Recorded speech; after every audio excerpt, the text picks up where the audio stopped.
те в дъжда не те намирам, ще те гоня и не те достигам. До кога ще мога да те чакам, за кой ли път изплъзваш се за малко? Мога ли без да гледам да те виждам? Мога ли без да слушам да те чувам? Той спря до нас, при нас. Северин Георгиев е при нас в студиото, за да представи най-новата си песен "Спри до мен". Синглът е по музика и текст на самият него, а той вече при нас в студиото. Здравей, много ни е драго, че си при нас. Добър ден, за мен е добро утро. Добро утро. Добро утро, да, добро утро. С тази нова, много свежа, много интересна песен, как се появи идеята за нея? Историята каква е на тази песен? По принцип, първоначално идеята е да имам по-бързо парче, защото повече балади ми се очертават в репертуара. Исках да имам така по-свежа, по-бърза песен. А иначе конкретно историята, този дел от една реплика. Тя беше съвсем различна в първоначален вариант. Бях написал колко обич имам да дам, колко песен да изпея. Всъщност текста в момента е доста различен. Да, Михайла Маринова го даде. Всъщност като чу мелодията, просто започна да се пее спред до мен и от тая реплика само това беше. Развих нататък цялата история за една така неосъществена любов, която разминавате се непрекъснато, и да, просто един призив: спри до мен, дай ми шанс. Но тук идва и дълбокото послание на песента. Трябва ли да чакаме да се срещнем или в крайна сметка, ако нещо не е за нас, то няма как да се случи? Така ли, че колкото и да връщаме часовника, който символично виждаме във видеоклипа? Да, но когато нещо не се случва, има причина. Не само човек пък мечтае много повече за него, купне повече за него и се го представя много по-идеално, отколкото може би ще е. Така че желанието е много по-силно, когато нещо не се случва, за да го имаш. Музиката и текстът са твои в тази песен. Да. Така ли предпочиташ да работиш, да пишеш ти тази музика, която искаш да изпееш и да представиш на публиката? За сега така ми е по-лесно, защото по принцип искам да имам и други песни на други композитори, но малко по-трудно трябва да се я харесаш, да имат готова, да ти допадне. Не е изключено да имам, но в момента това ми е по-лесният вариант. Имам си доста музикални идеи. С текстовете ми е по-трудно, въпреки че вече успявам до трети текст от 4 песни. 3 са по мой текст. Спомена Михайла Маринова, която също се е намесила тук в тази песен? Не, в предната ми песен имаш тя помощ. В тази просто и от време на време ходя при нея и на уроци. И пускам такива идеи и ги обсъждам с нея, защото все пак тя е с много повече опит, въпреки че е по-малка от мен. И просто като че мелодията си засвири и запя само тая реплика спри до мен и това ми хареса като идея и се развих така от една фраза. От една фраза текст, се е получила. А кога разбираш, че песента е готова като текст, ако музиката ти е по-лесна да я напишеш? Аз имам доста готови такива като демо, но са мелодии. Шкафа е пълен с мелодии, да, но не и с но текстове. вече текста, темата, да е по-готово облицовано като готов вариант е много по-трудно.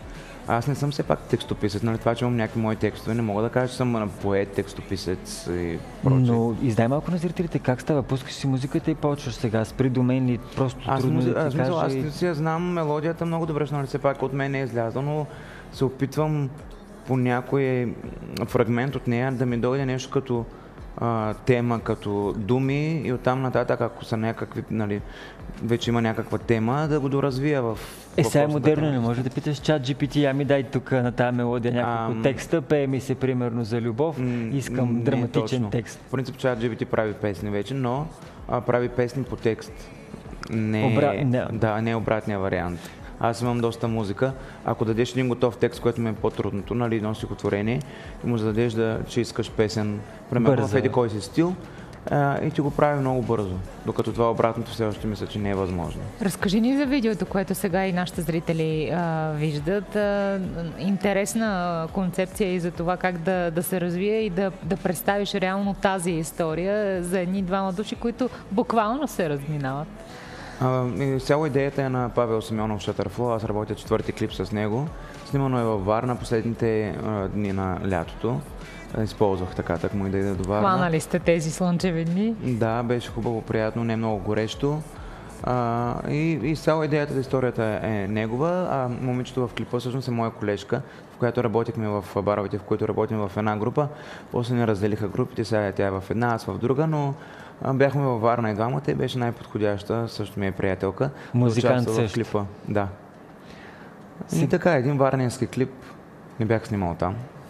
4 песни имаш до този момент. Мислиш ли за албум или да са отделни сингли на този етап, да придобиеш още и още по-голяма популярност, а тогава може би ще ги събереш в албум? Да, така смятам.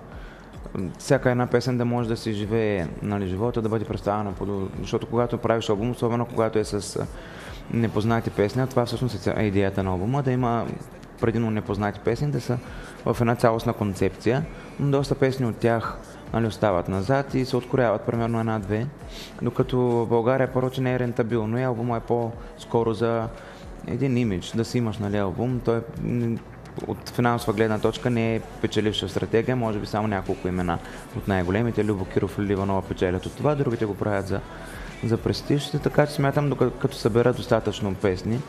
Каза, че имаш много музикални идеи, но за какво ти се пее? Сега в основата почти на всяка една песен и всеки артист, който твори, е любовта, разбира се, като водещата сила, но на теб за какво ти се пее? Не, аз не мисля. Искам да имам песни на всякаква тема. Сега, нали, в пъстра палитра. Пъстра, да, в поп-музиката модерната не е толкова пъстро, като примерно едно време и поп-фолк и естрадните певци са имали песни за майката, за бащата, за имена, за именни дни и прочее.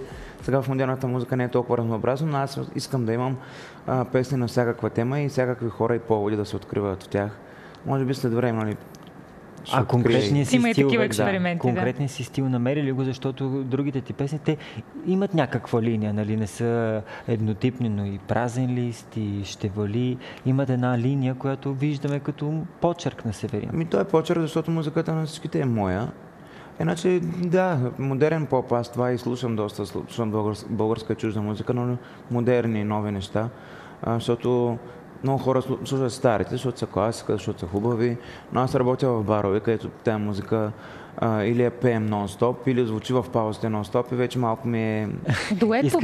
Дует обаче да очакваме ли нещо, замислил ли си в тази посока? Нямам нито конкретна песен, нито конкретен човек с който, но в принцип искам дует. Искаш ли с някой да направиш? Ето с Михаела Маринова правите, репетирате заедно, учите, тя там така че... по-различно, защото тя е с фирма и се определят нещата от... по друг начин. Но възможно, разбира се. Но да, мечта ми е с нея и с други. В принцип няма значение, когато двама различни изпълнители се съберат, става нещо по-различно, защото всеки показва различна част от себе си и се допълват. Бързите или бавните са повече твоите песни? Как се усещаш? За съжаление бавните, но бързите така някак по-бързо достигат до хората. Бавните пък по-дълго време живеят. За сега баланс се опитвам да пазя. Имам 2 бавни, 2 бързи, но имам 2 акустични версии на бързите песни, така че... Това ще да те попитам, защо правиш акустичните версии? Искаш да има и за публиката нов прочит на песента и ако някой все пак харесва бавните, да си каже, ето тогава ще слушам акустичната версия, не бързата. Да, има хора, които харесват точно пък акустичната версия. Има радиа, които въртят пък точно акустичната версия на дадената песен. Другото, което до сега съм нямал, но следващата ми балада пък мисля да има и някакъв ремикс. Всеки за своите предпочитания, разбира се, така че да има за всеки го по нещо. Ние пожелаваме много успеха на новата песен и ще те очакваме с следващите проекти отново при нас. Благодарим. Благодаря за поканата. Това беше всичко от България сутрин за днес. Ще се видим утре. Точно в 9:30. Не ни пропускайте. Хубав ден от целия ни екип.